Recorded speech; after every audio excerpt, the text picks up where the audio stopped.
বলছে আতিউল্লাহ, আমার আনুগত্য করো, আতিউর রাসূল, রাসূলের আনুগত্য করো, উলিল আমরে, তোমাদের ভিতরে যারা উলিল আমর আছে, বড় যোগ্যতা সম্পূর্ণ মানুষ, বড় আলেম আছেন, বিজ্ঞ মানুষরা আছেন, ধর্মীয় ব্যাপারে তাদের কাছে তোমরা জানতে যাও, কোনো সমস্যা নেই। ফাইন তানাযাতুম ফি, যদি তাদের কাছে সমস্যা না মেটে তোমরা আল্লাহ এবং তার রাসূলের দিকে প্রত্যাবর্তন করো, এটাই তোমাদের জন্য কল্যাণ। উলি শব্দ বহু বচন, এক বচন নয়। তার মানে নেতা একজন হবে না, নেতা হবে কতজন? অনেকজন। পবিত্র আল কোরআনে যত জায়গাতে মিনকুম শব্দ আছে, প্রতিটা জায়গাতে আল্লাহ সুবহানাহু ওয়া তাআলা মৃত মানুষদের জন্য নয়, জীবিত মানুষদের জন্য মিনকুম শব্দ ব্যবহার করেছেন। ও আরবি বুঝে না, গ্রামার ব্যাপারে তদন্ত করে না, কোন শব্দ কোন জায়গায় ব্যবহার করতে হয় ওর জানা নেই। পবিত্র আল কোরআন আপনি খুলুন, সূরা বাকারাতে আল্লাহ তাআলা বলছেন, ইয়া আইয়ুহাল্লাযীনা আমানু কুতিবা আলাইকুমুস সিয়াম কামা কুতিবা আলাল্লাযীনা মিন ক্বাবলিকুম লাআল্লাকুম তাত্তাকুন আইয়ামাম মা'দুদাতিন ফামান কানা মিনকুম মারিজান আও আলা সাফারিন ফাইদ্দাতুম মিন আইয়ামিন উখার। আল্লাহ বলছে তোমাদের জন্য রমজানের সিয়াম ফরজ। আমি সবটা মানে ব্যাখ্যা বিশ্লেষণ করছি না, এই জায়গাটায় করছি। আল্লাহ তাআলা বলছেন ফামান কানা মিনকুম মারিজান, রমজান মাসে তোমাদের মধ্য যদি কেউ অসুস্থ হয়ে যায়, আও আলা সাফারিন, আর যদি কেউ সফর অবস্থায় থাকে, ফাইদ্দাতুম মিন আইয়ামিন উখার, তাহলে সে যেন এই দিনের গণনাগুলো অন্য দিনে যেন পূরণ করে দেয়। আচ্ছা, আল্লাহ বলছে ফামান কানা মিনকুম মারিজান, তোমাদের মধ্যে বর্তমানে যারা অসুস্থ। আচ্ছা, আল্লাহ এখানে জীবিত মানুষদের কথা বলছে বর্তমানে, না মরে যাওয়া মানুষদের কথা বলছে? হ্যাঁ, জীবিত মানুষদের কথা বলছে না?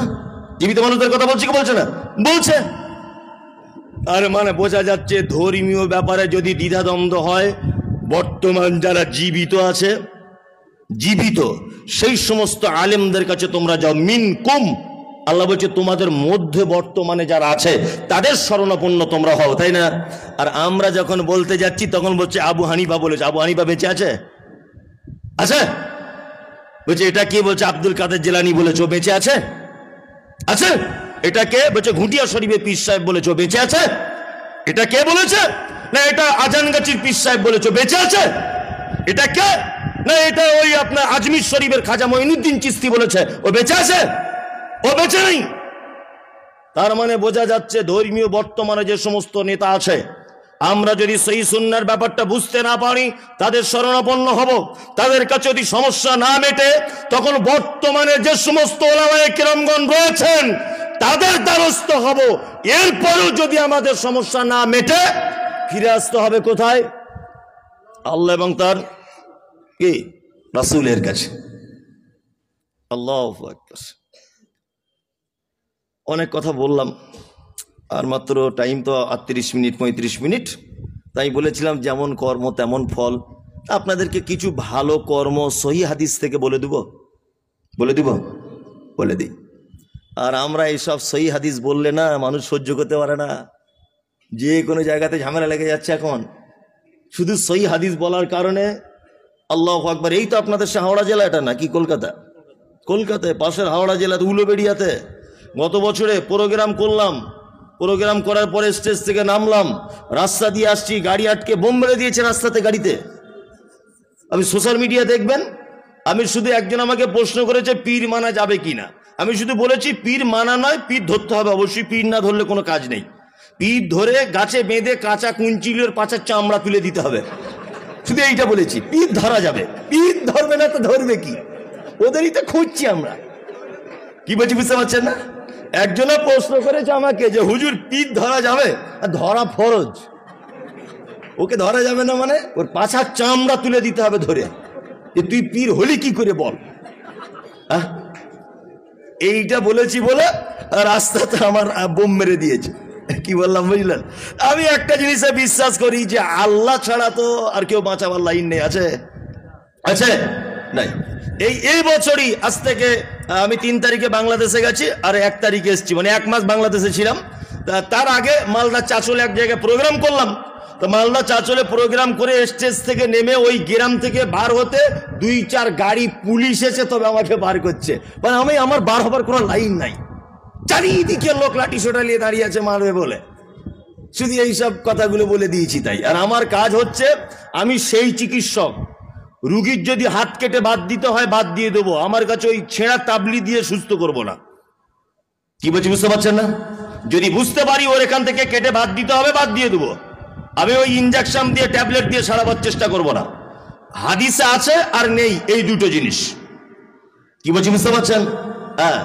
আর কিছু আবার আমাদের ভিতরে এরকম গোলক ধাঁধা আছে, বলছি এটাও চলবে ওটাও চলবে, ও আর এক চিজ। কি বলছি বুঝতে পারছেন না? আর এক চিজ। আহলে হাদিস জায়গায় এসে পুরো আহলে হাদিস।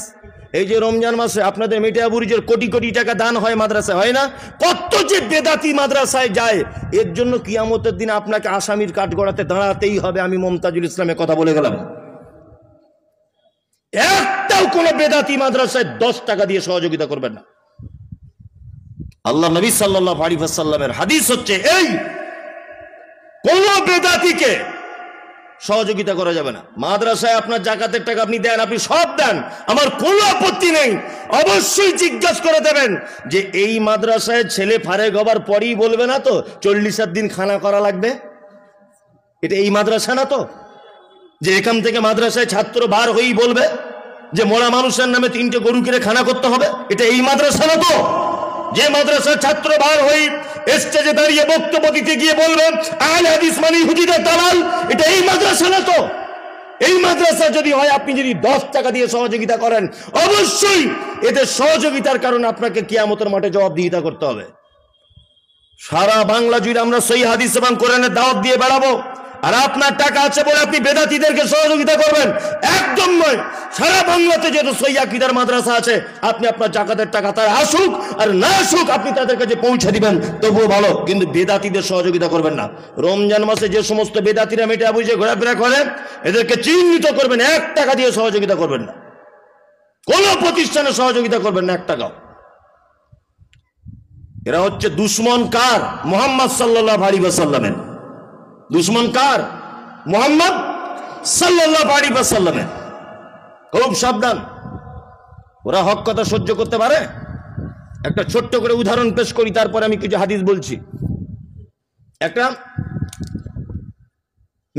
মেথর বুঝেন? মেথর পায়খানা পরিষ্কার করে। একটা মেথর সারাদিন পায়খানা পরিষ্কার করতে করতে দুপুরবেলাতে ক্লান্ত হয়ে গেছে। ক্লান্ত হয়ে রাস্তা দিয়ে আস্তে আস্তে একটা বট গাছের তলাতে বসে আছে, হাওয়া খাচ্ছে। এখন ওই রাস্তা দিয়ে একটা আতরওয়ালা ফেরি করে আতর বিক্রি করে মসজিদে মসজিদে, ও যাচ্ছিল। এখন যেতে যেতে ও ওই বট গাছের তলায় বসেছে, খুব সুন্দর ফিরফির করে হাওয়া হচ্ছে। এখন আতরওয়ালা ওর পাশে বসিয়ে নাক ধরছে এরকম করে, এরকম করছে বারবার। তখন আতরওয়ালা বলছে, মেথর তখন বলছে, ভাই আপনি আমার ঝাঁট আর বালতি দেখে বুঝতে পারছেন না? নাক ধরে আপনি আমাকে কেন অপমান করছেন? আমি তো মেথর। ও তখন বলছে আতরওয়ালা, যে ভাই যদি আপনি কিছু মনে না করেন একটা কথা বলবো। বলছে কি? বলছে আপনারও একটু ছায়াতে বসার প্রয়োজন, আমারও ছায়াতে বসার প্রয়োজন। তা দুই ভাই যখন একটু দীর্ঘ টাইম এখানে বসবো, তাহলে আমার কাছে জান্নাতুল ফেরদাউস আছে, একটু আপনার গায়ে মেরে দেবো, কারণ আপনার গা দিয়ে খুব গন্ধ বার হচ্ছে। আর ও তো জান্নাতুল ফেরদাউস আতরের নাম বুঝে না। আমি বলছি তাহলে ভাই আপনার যদি সুবিধা হয় আর আপনার যদি অসুবিধা না থাকে আপনি দেন। ও তখন কি করেছে, বাক্স থেকে জান্নাতুল ফেরদাউস আতর পিওর মাল বাল করে বগলে লাগিয়ে দিয়েছে। কি বললাম বুঝলেন? যা তোর গা দিয়ে গন্ধ না বার হয়। এইটা লাগানোর পরই ও এরকম করে টেনে চটপট চটপট করে অজ্ঞান হয়ে পড়ে গেল।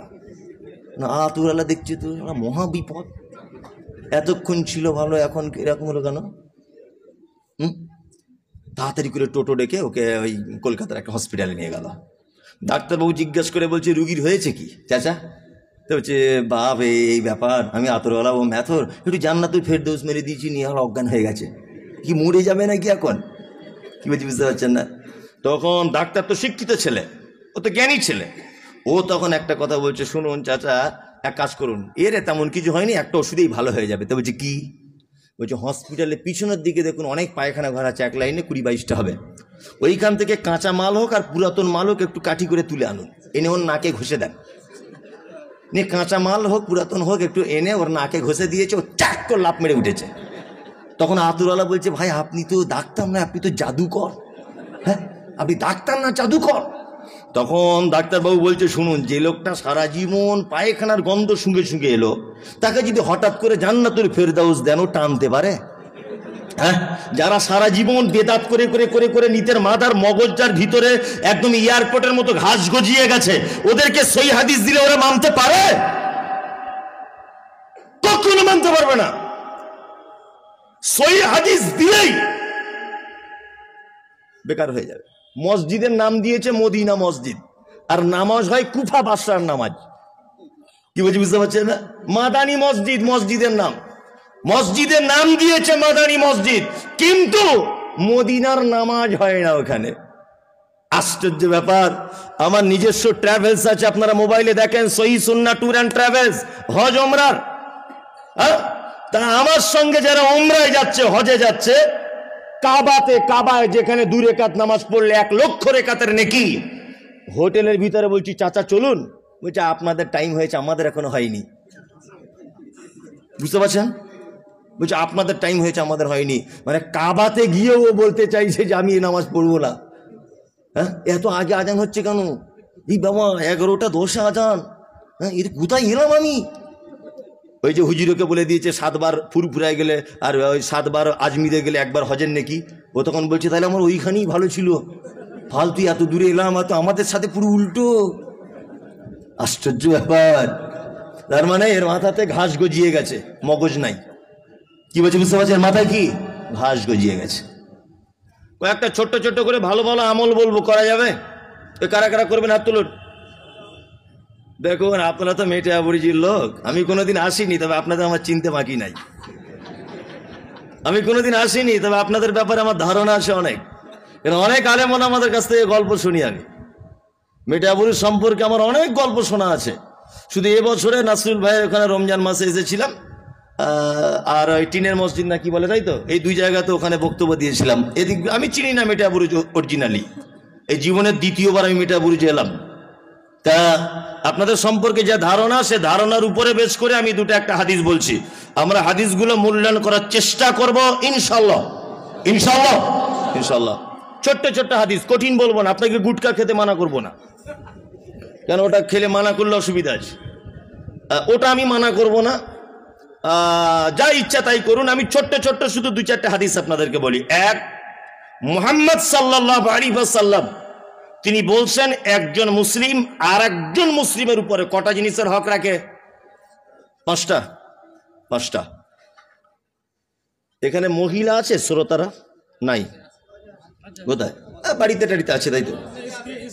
ও, স্ক্রিনে দেখছে। আচ্ছা, তাহলে ওদের ব্যাপারে একেবারে ফাঁক দিলে হবে না। ওদের ব্যাপারেও একটা সুন্নত অনুযায়ী হাদিস বলবো ইনশাল্লাহ। আপনি আপনার স্ত্রীকে একটু দাওয়াত পৌঁছে দেবেন। আর আপনার ব্যাপারে আমি একটা হাদিস বলবো একটু ভালো কাজ আমল করার জন্য, তাই না? মুহাম্মদ সাল্লাল্লাহু আলাইহি ওয়াসাল্লাম তিনি বলছেন, রাদ্দুস সালাম। এক মুসলিমের সঙ্গে দেখা হলে আর এক মুসলিম যেন বলে আসসালামু আলাইকুম। ইনশাল্লাহ এটা বলবো, সবাই বলবো ইনশাল্লাহ। গুড ইভিনিং, গুড আফটারনুন, হাবি জাবি, হাই, হ্যালো, এসব উঠে এখন আসসালামু আলাইকুমটা আস্তে আস্তে বিলুপ্তর পথে, তাই না? অথচ আমাদের কি ছিল উচিত? আসসালামু আলাইকুম, তাই না? জি, সালাম সবাইকেই দেবেন ইনশাল্লাহ, শুধু বউকে বাদ দিয়ে। বউকে দেওয়া যাবে? আচ্ছা, এখানে কেউ ইমানদার লোক আছেন যে আপনি আমার বউকে সালাম দিই? দেখুন, চালাকি করে হাত তুলবেন না, কিন্তু খুব কম লোক, তাই না? মানে ওকে সালাম দেওয়া খুব বিপদ। আমার স্কুলে, আমার মাদ্রাসায় একটা বাংলা টিচার আছে, তো ওকে বলছি তুমি তোমার বউকে সালাম দাও। বলছে হুজুরকে আমার লজ্জা লাগে। হুজুর এটা কি সম্ভব? আমি যাই, তুমি নতুন বিয়ে করেছো, সালাম দেওয়াটা টেস্ট করো, দাও, এটা একটা ভালো আমল, দাও। তো বলছে হুজুর আপনি যখন বলছেন তাহলে চেষ্টা করবো। 1 সপ্তাহ পরে আবার জলসা টলসা করে সকালে ফজরের পরে মাদ্রাসায় ঢুকেছি, তো ওকে জিজ্ঞেস করে বলছি সালাম দিয়েছিলে? ওর নাম সাবির। সাবির, তুমি সালাম দিয়েছিলে? বলছে হুজুর দিয়েছে, আর এক গন্ডগোল হয়ে গেছে। কি গন্ডগোল? বলছে আমার বউকে বলছে আসসালামু আলাইকুম, তো আমার বউ আমাকে বলছে তুমি কি আমায় চিনতে পারছো না, আমি তোমার বউ?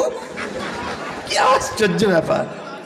বলছে তুমি কি আমাকে চিনতে পারছো না যে আমি তোমার বউ? তার মানে ওর বউ ভেবেছে পরিচিত কাউকে সালাম দেওয়া লাগে না, তাই না?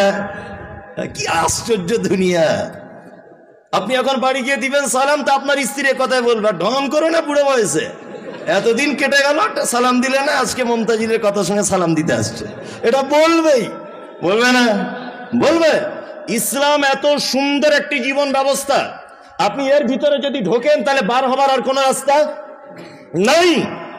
আল্লাহ বলছেন, ইয়া আইয়ুহাল্লাযীনা আমানু লা তাদখুলুল বুয়ুতা গায়রা বুয়ুতিকুম, তোমরা যারা ঈমান নিয়ে এসেছো এক অপরের বাড়িতে, নিজের বাড়িতে হোক অপরের বাড়িতে হোক, তোমরা যখন তাদের দরজায় দাঁড়াবে, দাঁড়িয়ে গিয়ে বলবে আসসালামু আলাইকুম, উত্তর এলো না, তুমি আবার বলবে আসসালামু আলাইকুম, উত্তর এলো না, আসসালামু আলাইকুম, উত্তর এলো না। নবীজি বলেছেন ফায়ারজিউ ফিল বাইত, তুমি তোমার বাড়িতে ঘুরে চলে আসবে। সালামের উত্তর না এলে তুমি তোমার বাড়িতে হোক আর অন্য কারো বাড়িতে হোক, সহজে তুমি প্রবেশ করতে যাবে না, সহজে প্রবেশ করবে না। কি বললাম বুঝতে পারছেন? আমরা কি দরজা দাঁড়িয়ে সালাম দিই, দরজা খুলে দেবার পরে বলছে ভাবি কেমন আছো, ভাবি গোসল করছে ধরে নেন, হতেও তো পারে। কিন্তু ইসলাম কি পদ্ধতি? দরজা দাঁড়িয়ে আসসালামু আলাইকুম, আসসালামু আলাইকুম, আসসালামু আলাইকুম, উত্তর আসছে না। আল্লাহ রাসূল বলছে তুমি ফিরে বাড়ি চলে যাও, ওর বাড়িতে ঢুকতে যাও না। সালাম দিলে সামাজিক আর একটা নিয়ম এবং সামাজিক আর একটা উপকার আছে। কি? আপনি বাড়িতে ছিলেন না, আপনার 15 বছরের বেটিটা তার মায়ের সাথে বাড়িতে ছিল, এই হাড় কাঁপানো আপনার জানুয়ারি মাসের শীতে আপনি বাড়িতে না থাকার কারণে আপনার স্ত্রী আপনার বেটিকে রোদ দূরে বসিয়ে গায়ে তেল লাগিয়ে দিচ্ছে।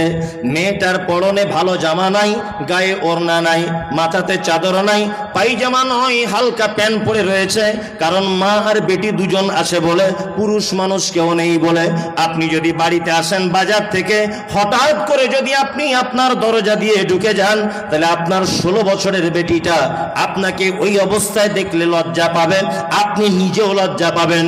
ওই জন্য নবীজি বলেছেন তোমার নিজের বাড়িতে হলেও তুমি দরজায় দাঁড়িয়ে যাবে, দরজায় দাঁড়িয়ে সালাম দিবে। সালামের উত্তর যদি একান্ত ভাবে না আসে, তুমি তোমার বেটির নাম ধরে ডাকো, নাসিমা, ও খায়রুন নিসা, ও আয়েশা, ও সাফিয়া, ও মারিয়াম, আমি তোমার আব্বা এসেছি, মা দরজাটা তুমি একবার খুলে দাও। তার মানে সালাম দিয়ে আপনাকে বাড়িতে ঢোকা লাগবে, তাছাড়া ঢোকা যাবে না। সালাম দিয়ে ঢুকবেন বাড়িতে, ইনশাআল্লাহ সবাই সবাইকে সালাম দিবেন ইনশাআল্লাহ। 2, ওয়ায়াদাতুল মারিজ, অসুস্থ কেউ হলে পাড়া প্রতিবেশী তাকে একটু দেখতে যাবেন ইনশাআল্লাহ। ওয়া ইত্তিবাউজ জানাইজ, কেউ মারা গেলে জানাজার সালাত আদায় করবেন ইনশাআল্লাহ। ওয়া ইজাবাতুদ দাওয়াতি, কেউ দাওয়াত দিলে গ্রহণ করবে ইনশাআল্লাহ। দাওয়াতের ব্যাপার ইনশাআল্লাহ তো বলতেই হবে, গরুর গোশতের ব্যাপার, বিরিয়ানির ব্যাপারে তো বলতেই হবে, তাই না? গোলাম হোসেন, হা করে হাসির কাজ নয়। সব দাওয়াত বাড়িতে আপনি পৌঁছাতে পারবেন না, সব দাওয়াত বাড়িতে পৌঁছানো যাবে না। আপনাদের এখানে তো হয়তো এরকম ওই যে কি বলে মুসলমানি নাকি খাতনা অনুষ্ঠান করে, করে না? করে, অনেক মানুষ করে, যাদের অনেক মানুষ করে, তবে যারা বসে তারা করে না, তাই তো? এখন ওই চামড়াটা কেটে দিতে হবে, বটিতে করে হোক ছুরিতে করে হোক, আপনি ধরবেন, আপনার বউ কেটে দিবে, না আপনার বেটা যদি ব্লেডে করে নিজে কেটে নিতে পারে তাও ভালো, এক কথায় কেটে দিতে হবে, এটাই সুন্নত। কি বললাম বুঝলেন? ওর জন্য 30 জন লোককে ডেকে এনে 12টা ডিম সিদ্ধ করে ওর মা পানিতে দাঁড়িয়ে থাকবে, ওই চামড়াটা লাল সুতো দিয়ে চালের মাথায় গুঁজে রাখবে, এইসব পদ্ধতি ইসলামে কি নাই। সব দাওয়াত বাড়িতে আপনি যেতে পারবেন না। নাম্বার 2, এমন একটা দাওয়াত বাড়িতে আপনাকে আহ্বান করা হলো যেই দাওয়াত বাড়িতে ধনী আর গরিবের বৈষম্য করে খেতে দেওয়ার ব্যবস্থা করা হয়েছে। ইসলামে ধনী গরিবের কোনো বৈষম্য নাই। কোটিপতি লোক সবার শেষে নামাজ পড়তে ঢুকেছে মসজিদে, সবার শেষে বাইরে জুতোর উপরে দাঁড়িয়ে নামাজ পড়বে, এর নাম ইসলাম। রিক্সা চালক সবার আগে ঢুকেছে, একেবারে ফার্স্ট কাতারে গিয়ে দাঁড়িয়ে থাকবে, এর নাম ইসলাম। ইসলামে কালো ধলো টাকাওয়ালা ফকির আমির লম্বা বেঠে কৃষক চালক মজুর শ্রমিক কোন রকমের ডিভাইডে নাই, সবাই এক। ইন্না আকরামাকুম ইনদাল্লাহি আতকাকুম, যার ভিতরে তাকওয়া আল্লাহ ভীতি বেশি, আল্লাহর নিকটে ওই ব্যক্তি সব থেকে উত্তম। এই দেখুন নাম্বার 3, যে দাওয়াত বাড়িতে আপনাকে বলা হলো ওই দাওয়াত বাড়িতে যদি বাদ্যযন্ত্র বাজে, গান বাজনা, টিভি, সিডি এসব যদি হয়, আপনি ওই দাওয়াত বাড়িতে যেতে পাবেন না। নাম্বার 4, এমন একটা বাড়িতে আপনাকে দাওয়াত খাওয়ার জন্য বসতে দেওয়া হলো যে বাড়িতে ছবি মূর্তি ইত্যাদি টাঙানো রয়েছে, এই বাড়িতে আপনি বসতে পাবেন না, চলে আসতে হবে। নাম্বার 5, মুহাম্মদ সাল্লাল্লাহু আলাইহি ওয়াসাল্লাম তিনি বলছেন ওয়া তাসমিতুল আতিস, হাঁচি হলে কি বলতে হয়? আলহামদুলিল্লাহ যে শুনবে, ইয়ারহামুকাল্লাহ যে শুনবে, ইয়াহদিকুমুল্লাহ ওয়া আসলিহু বালাকুম, তাই না? তাহলে 5টা ভালো কাজ বলে দিলাম, ইনশাআল্লাহ করব। ইনশাআল্লাহ সালাম দিব, রুগীকে দেখতে যাব, জানাজার সালাত আদায় করব, আর দাওয়াত দিলে কবুল করব, হাঁচি হলে 3 পর্যায়ে উত্তর দিব ইনশাআল্লাহ। আচ্ছা, আপনারা যারা বসে আছেন, জান্নাতে যাওয়ার ইচ্ছা তো সবারই আছে না? জান্নাতে যাওয়ার একটা আমল বলে দিব, বলি চলুন। মেয়েদের একটা বলে দিই আমল জান্নাতে যাওয়ার, আর ছেলেদের একটা বলে দিই। আল্লাহর নবীর কাছে একটি ছেলে এসেছে, ছেলেটি উস্কো খুস্কো, মাথাতে চুল, পরনে ভালো কাপড় নাই, দেখতে তেমন ভালো নয়। ছেলেটি এসে বলছেন, আল্লাহর নবী, আমি একজন কনভার্ট মুসলিম, টাটকা আমি ইসলাম গ্রহণ করেছি, আমার তো তেমন কিছু নাই, তা আপনি কিছু বলে দেন যেটা করলে আমি আল্লাহর জান্নাত পর্যন্ত পৌঁছে যাব। আল্লাহর নবী বললেন, ক্বালা তা'বুদুল্লাহ ওয়া লা তুশরিক বিহি শাইআ ওয়া তুকিমুস সালাতিল মাকতুবাতা ওয়া তু'তিজ যাকাতিল মাফরুজাতা ওয়া তাহুজ্জাল বাইত। শুনে নাও, তোমাকে আমি 5টি কাজের কথা বলে দিলাম, এই 5টি কাজ যদি তুমি করো তাহলে তুমি আল্লাহর তৈরি করা জান্নাত পর্যন্ত পৌঁছে যাবে। 1, তা'বুদুল্লাহ, সর্বক্ষেত্রে গোলামি করতে হবে কার? আল্লাহর। খায়রিহি ওয়া শাররিহি মিনাল্লাহি তাআলা, ভালো মন্দ যা কিছু হবে তাওয়াক্কুল করতে হবে কার উপরে? আল্লাহর উপরে। গোলামি কার? আল্লাহর। ওয়ালা তুশরিক বিহি শাইআ, আর কখনো ভুল করে শিরিক করে দিও না। শিরিক বুঝেন তো? শিরিক কি? আল্লাহর সঙ্গে আমি গোদা বাংলায় বুঝিয়ে দিচ্ছি আপনাকে। আল্লাহর যে ক্ষমতা আছে, এই ক্ষমতা পৃথিবীর অন্য কারো আছে, এটা মনে করা শিরক। আল্লাহর যে ক্ষমতা আছে, এই ক্ষমতা পৃথিবীর অন্য কারো আছে, এটা মনে করা শিরক। পৃথিবীতে যত পাপ আছে, এর থেকে আর বড় কোনো পাপ নাই, এর থেকে কোনো বড় পাপ নাই। কত যে শিরিক আছে, আল্লাহু আকবার। একটা যুবক ছেলে, ওরা নায়কের মতো দেখতে, দেখছি 4টে হাতে 4টে আঙুঠি, 4টে পাথর পড়ে আছে। আরে ভাই, তোর হাতে আংটিতে পাথর কেন? বলছে, হুজুর এই পাথরটার কারিশমা হচ্ছে আমার বউ কথা শোনে না। এইটা বলছে বাপের বাড়ি গেলে আসতে চায় না। এইটাই কি? বলছে ব্যবসা বাণিজ্য করি, খুব ভালো বরকত হয় না। আর এইটা বলছে আমার শাশুড়ি দিয়েছে, আমি নাকি আমার মায়ের কথা বেশি শুনি তাই। আশ্চর্য ব্যাপার। এটা তো সেই কলকাতা, এই যে কলকাতাতে যারা আমার গাড়ি আটকে ছিল, এরা হচ্ছে সেই দল, এই পাথরের ব্যাপারে শুধু বক্তব্য রাখার কারণে। আপনাদের কলকাতাতে একটা মাজার আছে, ওই আপনার কি বলে ওটা, খিদিরপুরে ওখানে কি মাজার আছে একটা, আজানগাছি না কি আছে না একটা, ওখানে আছে। আল্লাহু আকবার। ওখানে একটা বক্তব্য রাখছেন একটা পীর সাহেব, আমার কাছে ডাউনলোড করা আছে। উনি বলছেন কি জানেন?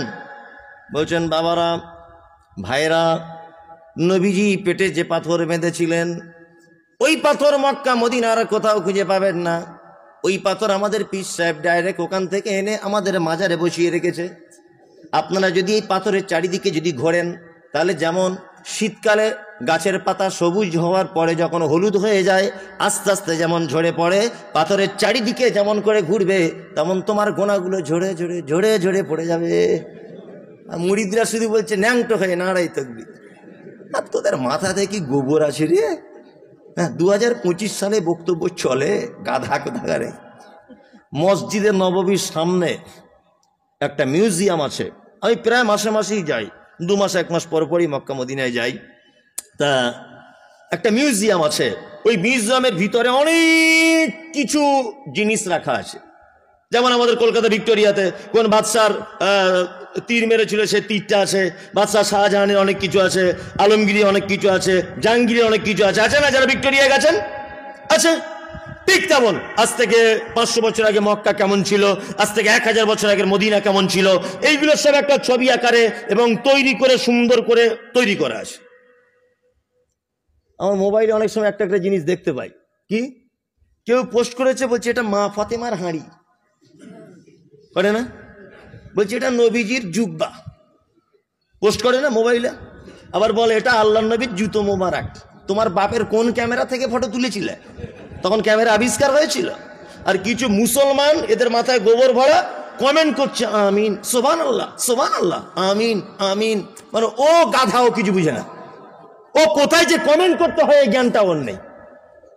হ্যাঁ, আরে মা ফাতেমার হাঁড়ি যদি থাকবে ওই মিউজিয়ামে থাকবে, আল্লাহ নবীর জুব্বা যদি থাকবে ওই মিউজিয়ামে থাকবে, পেটে পাথর যেটা রেখেছিলেন ও পাথর যদি সংরক্ষণ করা হয় তাহলে মদিনার মিউজিয়ামে থাকবে।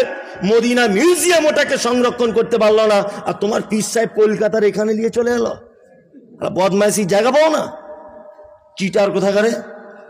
একদম এদের বাংলায় পড়বেন না। হযরত ওমরের নাম শুনেছেন? ওমর শুনেছেন? দামি লোক ছিলেন না? মারাত্মক দামি লোক ছিলেন। আল্লাহর নবী বলেছেন দিনের ব্যাপারে সব থেকে কঠিন মানুষ তার নাম ওমর, মানুষের ভিতরে সব থেকে নরম হৃদয়ে তার নাম আবু বকর, মানুষের ভিতরে সব থেকে লজ্জাশীল তার নাম উসমান। হযরত ওমর একজন বিখ্যাত সাহাবী। হযরত ওমর হজ করতে গেছেন। পৃথিবীতে অনেক জিনিস রয়েছে ডাইরেক্ট জান্নাত থেকে এসেছে, তার ভিতরে একটা জিনিসের নাম হচ্ছে হাজরে আসওয়াদ।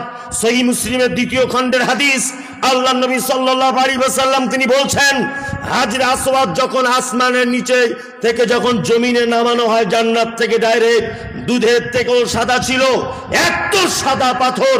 কিন্তু আদম সন্তান তার পাপের বোঝা নিয়ে চুম্বন করতে করতে হাজরে আসওয়াদ একদম কালো কুচকুচে করে দিয়েছে। হযরত ওমর হাজরে আসওয়াদের দিকে আঙুল তুলে দিয়ে বলছেন, হাজরে আসওয়াদ আমি কখনো তোমাকে চুম্বন করতাম না, কোনো দিন তোমাকে আমি চুম্বন করতাম না, এই জন্য শুধু তোমাকে চুম্বন করব। আল্লাহ নবী সাল্লাল্লাহু আলাইহি ওয়াসাল্লাম চুম্বন করতে বলেছেন আর চুম্বন করেছেন, তাই কারণ তুমি জান্নাতের পাথর হতে পারো, তোমার ভালো মন্দ উপকার করার কোনো ক্ষমতা নাই। তাহলে জান্নাতের পাথর যদি ভালো মন্দ করে দিতে না পারে, তোমার অষ্টধাতু আংটি টিকে? কলকাতা না খোদা মসজিদের রাস্তা দিয়ে ঢোকার সময়তে আপনি দেখতে পাবেন কিছু চিটার বসে আছে, তাবিজ ছাবা তাবিজ, মানে পেরেস থেকে ছেবে নিয়ে এসেছে, ওই মাল বিক্রি করছে। আর এই রকম বড় বড় পেরেক, তার উপরে আরবিতে লেখা আয়াতুল কুরসি, ওই সবগুলো লিখে বিক্রি করছে। পাথর রাখা আছে 70 টাকা কেজি, ডাল কুত্তাতে পেচ্ছাপ করছে। আর ওই মাল এনে তোমার হাতে বরকতের পাথর বলে পড়িয়ে 5000 টাকা ঝেড়ে নিয়েছে। আর তুমিও গাধা, ব্যবসাতে কাপড়ে এবছর ভালো লাভ হয়েছে, 4 টাংটি কিনে বসে আছে পাথরওয়ালা, তোমারও মাথাতে গোবর আছে। আশ্চর্য ব্যাপার, শিরক পৃথিবীর এক ভয়ঙ্কর বড় পাপ, তাই না? আমি শুধু অবাক হয়ে যায় যে হুজুর যে এত ধোঁকা দিচ্ছে, এত যে ধোঁকা দিচ্ছে। আল্লাহ পবিত্র আল কোরআনের ভিতরে বলছেন অনুনাজ্জিলু মিনাল কোরআন মা হুয়া শিফা, নিশ্চয় আমি কোরআন অবতীর্ণ করেছি মোমেনদের জন্য কল্যাণ রয়েছে, মোমেনদের প্রতিটা রোগের ঔষধ রয়েছে এর ভিতরে, তাই না? মোমেনদের জন্য কল্যাণ আছে না? সমস্ত রোগের ঔষধ আছে না নেই কোরআনে? ঔষধ বলতে কি? প্যারাসিটামল পাবেন এর ভিতরে? তাহলে ক্যালাভাম পাবেন? কি পাবেন? র্যান্টাক এসব আছে কোরআনে? না। কোরআন তেলাওয়াত করলে তার বরকতে আল্লাহ আপনাকে সুস্থ করবে। কি বললাম বুঝলেন? আল্লাহর নবী কি বলেছেন? নবীজি বলেছেন তুমি রাতের বেলা যখন ঘুমাবে আয়াতুল কুরসিটা পড়ে তুমি তোমার 2 হাতে ফুঁক দিয়ে নাও, নিয়ে গোটা শরীরে বুলিয়ে নাও। তোমার সাইকেল, তোমার মোটর সাইকেল, তোমার ব্যবসার মাল, তোমার বাড়িতে গরু, তোমার বাড়িতে স্বর্ণের অলংকার, তোমার ধন সম্পদ, তুমি আয়াতুল কুরসি বলে যদি তোমার শরীরে ফুঁক দিয়ে দাও, সমস্ত কিছুর চৌকিদারিত্বের দায়িত্ব নেবেন আল্লাহ। কে? আল্লাহ, তাই না? সকালে উঠে আপনার সাইকেল চুরি হয়ে গেছে, হুজুর কত বড় চিটার এটা আপনাকে দেখাচ্ছে। সাইকেল চুরি হয়ে গেছে, তো আপনি ইমাম সাহেবের কাছে গেছেন, বলছে দেখুন একটু কি করা যায়, সাইকেলটা চুরি হয়ে গেল। বলছে এই যে দাগটা হালকা মেকে গেছে না, তার মানে নিজের লোকের কাজ। ভালো করে বুঝলো তো, এখন কি করা যাবে হুজুর, গরিব মানুষ, সাইকেলটা তো কি পেতে হবে। তা বলছে লকডাউনের পরে তাবিজের দাম বেড়েছে তো হালকা, এক কাজ করে তুমি 550 টাকা দাও। তো হুজুর কি হবে? বলছে এমন করে দিব মেন গেটের সামনে ঝুলিয়ে রাখবে। ভালো করে বুঝবেন, মেন গেটের সামনে ঝুলিয়ে রেখেছে। কি লেখা আছে? আয়াতুল কুরসি। এ কত বড় চিটার! ও যদি বলে দিত লোকটাকে কোরআনের এই জায়গাটা আয়াতুল কুরসি আছে, ভাই তুমি আমার কাছে আসার প্রয়োজন নেই, রাতের বেলা তুমি পড়বে, হাতে ফুঁক দিয়ে সারা শরীরে বোলাবে। আয়াতুল কুরসিতে 203টে না 204টে অক্ষর আছে, প্রত্যেক অক্ষরে যদি 10টা করে নেকি হয়, তাহলে প্রায় 2 থেকে 2,500 তোমার নেকির হবে না? তাহলে তুমি 2 থেকে 2,500 নেকি পেলে, নবীর একটা সুন্নত পালন করলে, এবং তোমার সাইকেল, তোমার মোটর সাইকেল সব কিছু হেফাজতের দায়িত্ব কার? আল্লাহর। এ হুজুর এ বুদ্ধি না দিয়ে 150 টাকা ঝেড়ে নিয়ে আয়াতুল কুরসি লিখে দিয়েছে কাগজে। কি বলছি বুঝতে পারছেন না? কি আশ্চর্য ব্যাপার! আচ্ছা বলুন তো ভাই, আপেল খেলে শরীরে রক্ত হয়, ভিটামিন হয় না? আপনি অসুস্থ, দীর্ঘদিন ম্যালেরিয়াতে ভুগছিলেন, ডাক্তার বলেছে আপেল খাও, বেদানার রস খাও, শরীর চাঙ্গা হবে। হ্যাঁ, এখন কেউ যদি আপেল গলায় বেঁধে ঘোরে, এটা কেমন হয়? ভিটামিন হবে না? কেউ যদি বগলের তলে একটা বেদানা নিয়ে ঘোরে, হবে না? ভিটামিন নেই।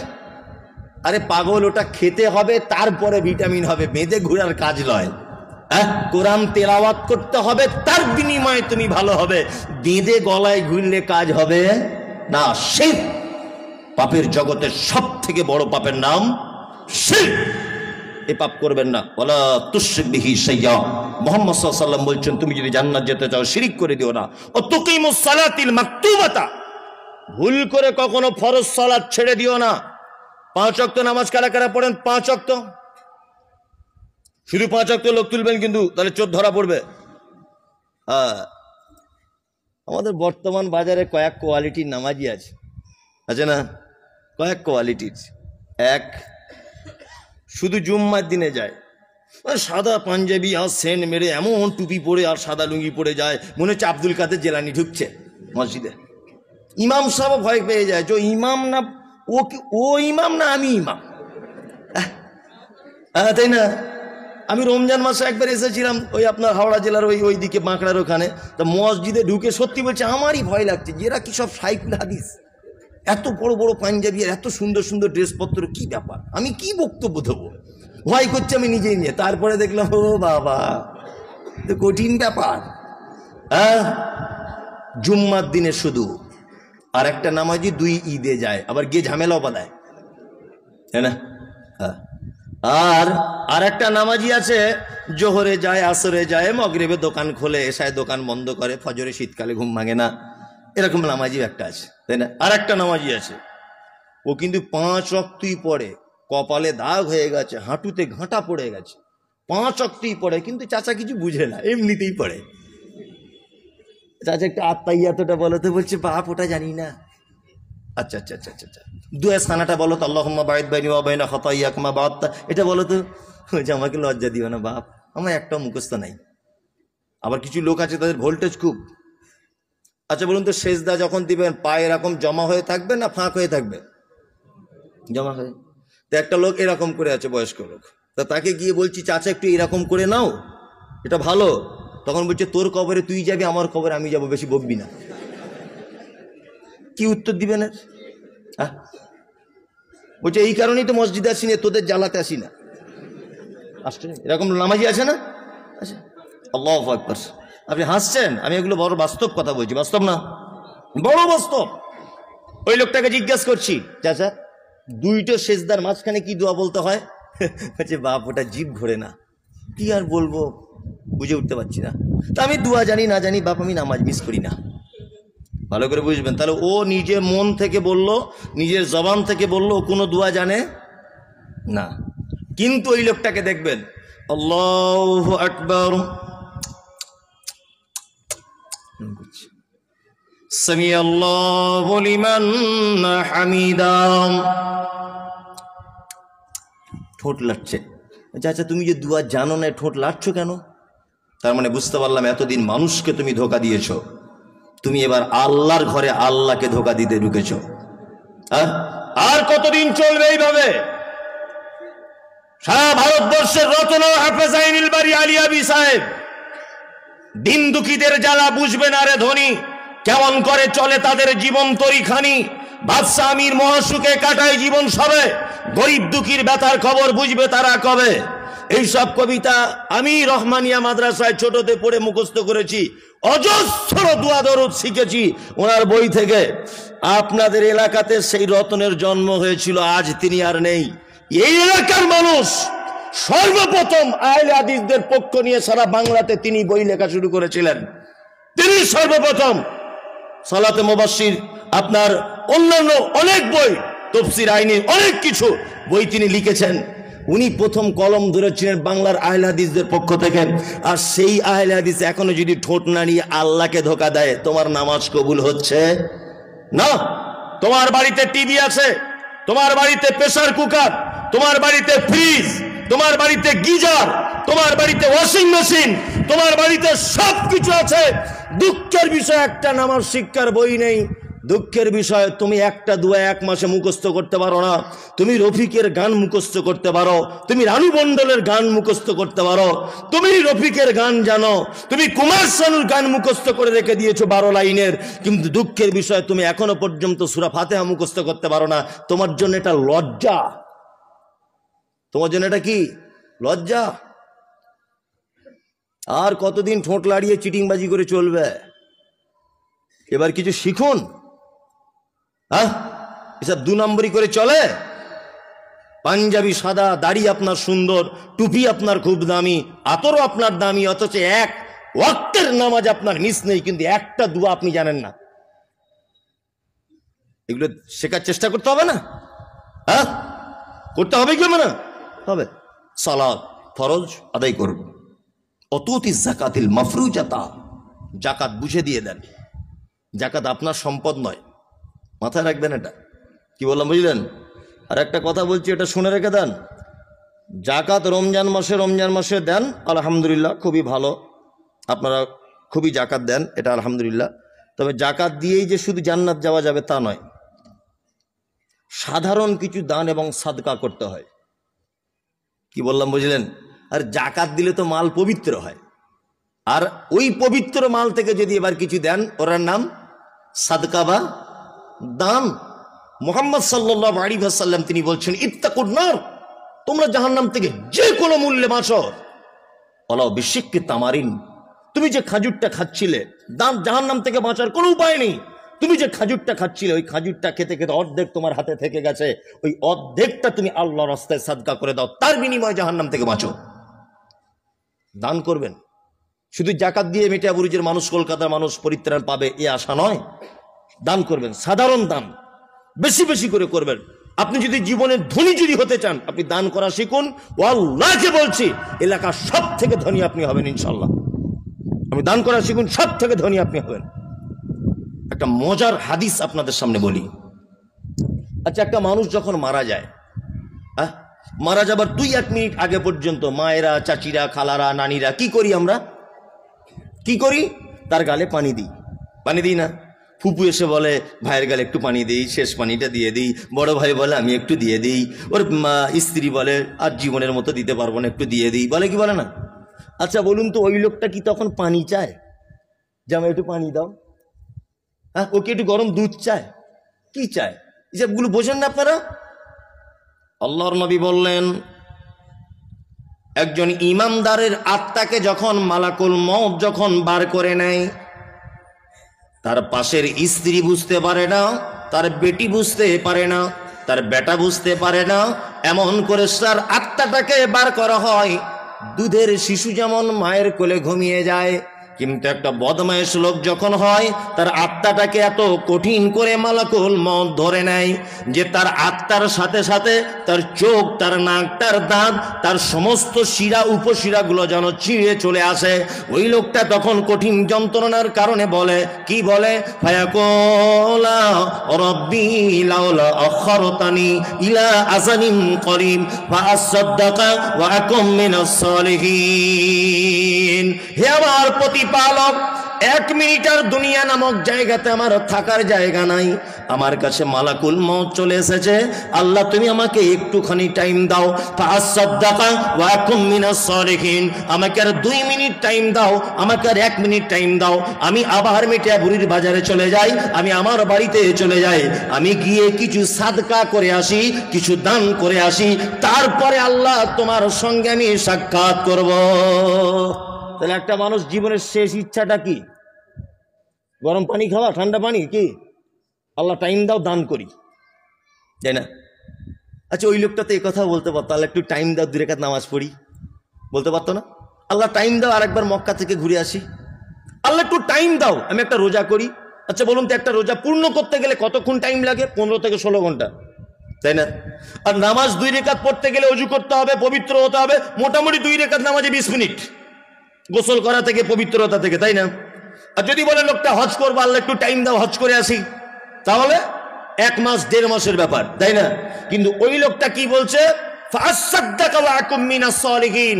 আল্লাহ আমাকে একটু টাইম দাও, আমি কিছু সাদকা করে আসি, দান করে আসি। তার মানে পৃথিবীতে যত ইবাদত আছে, সর্ব উৎকৃষ্ট ইবাদত এবং কোন পদ্ধতি ছাড়াই সে ইবাদত করা যায়, তার নাম দান বা সাদকা। ভিখারি শুধু হাত পেতেছে লা ইলাহা ইল্লাল্লাহ, পকেটে পয়সা ছিল 2 টাকা, তাড়াতাড়ি করে হাতে তার দিয়ে দেন। ও ছেলে না মেয়ে, ও কানা না খোঁড়া, লম্বা না বেটে, এটা দেখার টাইম আছে? বলুন, আছে? নাই। দান হচ্ছে এত উন্নত মানের একটি ইবাদত, যে ইবাদতের ব্যাপারে কত যে হাদিস আছে আল্লাহু আ'লাম, আল্লাহ ভালো জানে। আমিও কথা আপনাকে বলছি না, সেটা হচ্ছে এই, আল্লাহ নবী সাল্লাল্লাহু আলাইহি ওয়াসাল্লাম তিনি বলেছেন, অতুতি যাকাতিল মাফরুজাতা, জান্নাত যদি যেতে চাও তাহলে তুমি তোমার যাকাতকে বুঝে দিয়ে দাও। অতাহুজ্জাল বাইত, টাকা যদি থাকে মক্কা থেকে একবার ঘুরে আসার মতো যাওয়া আসার টাকা যদি থাকে, একবার তুমি হজ কাজ সম্পূর্ণ করে নাও। ওই ছেলেটি যে নতুন ইসলাম গ্রহণ করেছে, তার প্রশ্নের জবাব বলছি না? হ্যাঁ, আল্লাহর নবী বলছেন, আল্লাহর নবীকে জিজ্ঞাসা করে বলছেন, ছেলেটা ও দয়ার নবী গো, আমি এর বেশিও করব না, এর কমও করব না, আমি কি জান্নাত যেতে পারবো?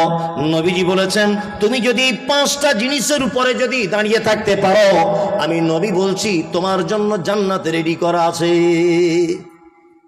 তোমার জন্য জান্নাত রেডি, 5টা জিনিস। আমি একটা হাদিস খুব ইচ্ছা করছিলাম যে মেয়েদের ব্যাপারে একটা হাদিস বলে দিই, খুব সুন্দর একটি আমল, কিন্তু 12টা, আমার টাইম 12টা বেজে গেছে, আর বলার পরিস্থিতি নেই। কমিটির পক্ষ থেকে রাত্রি 12টা পর্যন্তই আমার টাইম, আর 12টাও তো বাজে। এতক্ষণ আগোছালো ভাবে আমি যত কথা বলেছি, আল্লাহ তুমি আমাদের আমল করার তৌফিক দান করো, আমিন আমিন আমিন। আর আমার পরেও তো আর ভাই কোনো বক্তা নেই, তাহলে শেষ শেষ। আর কেউ আছেন? শেষ, আচ্ছা শেষ করে দিই। আর ছোট্ট একটি দোয়া, মুহাম্মদ সাল্লাল্লাহু আলাইহি ওয়াসাল্লাম তিনি বলেছেন যে কোনো মানুষ যখন কোনো মজলিস থেকে উঠবে, সে যেন এই দোয়াটা বলে ওঠে। আর এই দোয়াটা বলে যদি ওঠে, তাহলে দেখেন অনেক সময় যে সরকারি কিছু গুরুত্বপূর্ণ মাল সিল গালা করা থাকে না? আল্লাহ রাসূল বলছেন, তোমার এতক্ষণের কামাই করার যা নেকি, তুমি যদি মজলিস ভাঙার দোয়া বলে যদি উঠতে পারো, তোমার এই নেকিগুলোকে একেবারে সিল গালা করে দেওয়া হলো, আর কোনোদিন এ নেকি বরবাদ করা হবে না। সুবহানাল্লাহ। আল্লাহ আমাদের সকলকেই সেই হাদিস এবং কোরআন অনুযায়ী আমল করার তৌফিক দান করো, আমিন। আল্লাহ, যারা আমরা বসে আছি তুমি আমাদেরকে ক্ষমা করে দাও, যারা আমাদের কাছ থেকে চলে গেছে আল্লাহ তুমি তাদেরকে ক্ষমা করে দাও। সারা পৃথিবীর মুসলিম নরনারীরা যেখানে নির্যাতনের শিকার হচ্ছে, আল্লাহ তুমি তাদেরকে হেফাজত করো, ফিলিস্তিনের মুসলিমদেরকে হেফাজত করো, হে আল্লাহ, মায়ানমারের মুসলিমদেরকে হেফাজত করো, হে আল্লাহ, সারা পৃথিবীর মুসলিমরা যে যে অবস্থায় রয়েছে, নির্যাতনের শিকার হচ্ছে, আসামের মুসলিমরা কষ্টে রয়েছে, অন্যান্য মুসলিমরা যেখানে আমাদের মোমেন ভাইরা কষ্ট রয়েছে, আল্লাহ তুমি তাদেরকে আসান করো, আমিন। মজলিস ভাঙার দোয়া আল্লাহ নবী সাল্লাল্লাহু আলাইহি ওয়াসাল্লামের পক্ষ থেকে শেখানো। সুবহানাকাল্লাহুম্মা, বলুন সুবহানাকাল্লাহুম্মা ওয়া বিহামদিকা আশহাদু আল্লা ইলাহা ইল্লা আনতা আস্তাগফিরুকা ওয়া আতুবু ইলাইক। আসসালামু আলাইকুম ওয়া রাহমাতুল্লাহি ওয়া বারাকাতুহু।